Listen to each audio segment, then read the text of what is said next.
Hi guys, I'm Tattooing JR. Okay guys, for today's video, meron po tayong tatatuan ngayon. Nagpa-schedule po sa atin nakaraang araw po at pumunta po ngayon.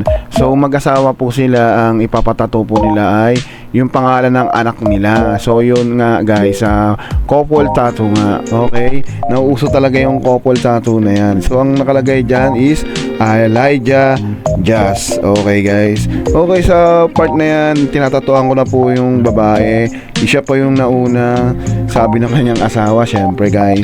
Okay, madali lang naman tong yung tattoo nila kasi minimal tattoo lang din naman. Syempre naka-promo pa rin tayo sa minimal tattoo. PMDM lang guys sa mga gusto magpa-tattoo dyan.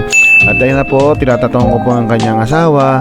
Okay, so yan, nagbubula na po tayo dyan. At mabilis lang yung ating tinattoo na yan kasi minimal tattoo lang din naman. Okay, at yan naman, at nasatisfied naman yung ating client. At napakasimple lang ng kanyang tattoo guys.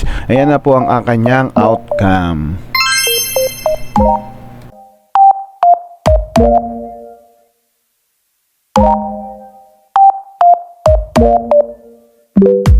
At syempre si Bossing na yung ating tatatuan. Okay guys, parehas lang din pala nung pinaglagyan yung kanilang mga tato. Kumbaga napag-isipan nila na dyan nila ilagay couple tattoo nga talaga guys. Syempre nauusong nga talaga yung couple tattoo talaga guys.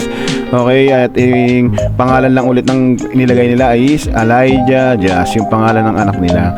Okay, dyan nila pinalagay. At dyan sa part na yan talagang nagsisimula na tayo. Syempre mabilis lang din yung ating tattoo dyan, at kasi minimal tattoo lang din naman. Syempre nagkwentuhan din kami ni Bossing at sabi niya maghahanap pa raw siya ng design at idudugtong niya dyan sa forearm.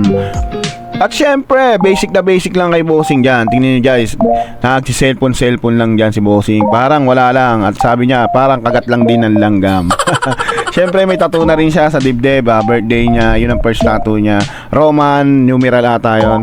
Okay guys, andyan, nagbubula-bula na tayo dyan. At talagang nasatisfied natin ang ating mga kliyente dito. Okay guys, sa mga gusto po na magpapatattoo dyan sa ating guys, syempre, direct PM lang tayo guys. Wala nang iba. May Facebook din tayo. Syempre, Tattooing JR lang guys. Mag-message lang kayo dyan.